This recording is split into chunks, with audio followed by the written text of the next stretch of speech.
Bonjour. Alors, premier vidéo, saison 2019-2020. Je vous présente les écrivains que je vais lire cette année. On va commencer par un pilier de la littérature italienne. Il s'agit de Dante Alighieri, ou Dante, l'auteur de la Divine Comédie. C'est un ouvrage que je veux lire depuis longtemps. J'ai toujours été curieux. On dit du français que c'est la langue de Molière ou de l'anglais que c'est la langue de Shakespeare. Eh bien, l'italien, c'est la langue de Dante.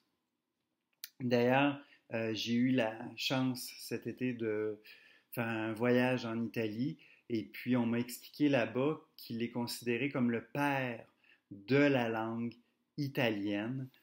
Donc, c'est le premier écrivain que je vais lire cette année.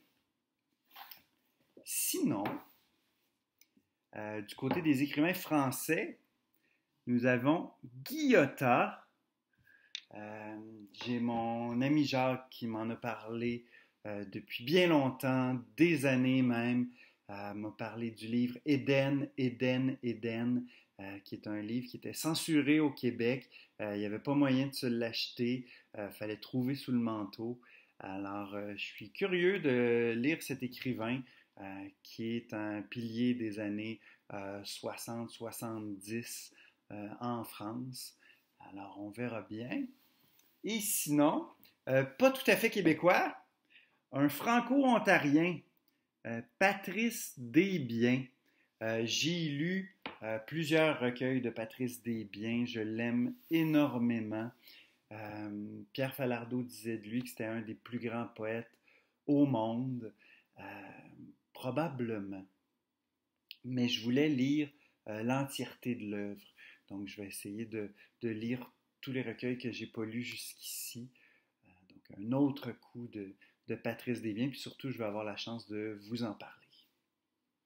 Un écrivain dont j'ai déjà lu l'œuvre entière, mais que j'aime beaucoup et dont je pense également vous parler cette année, c'est Edgar Allan Poe, écrivain américain. À mon avis, le plus grand écrivain américain. Pour moi, il y a trois grandes figures dans la littérature de langue anglaise. Il y a William Shakespeare, il y a James Joyce, puis il y a Edgar Allan Poe. Alors, je prendrai un temps pour vous parler d'Edgar Allan Poe. Alors voilà pour mes lectures.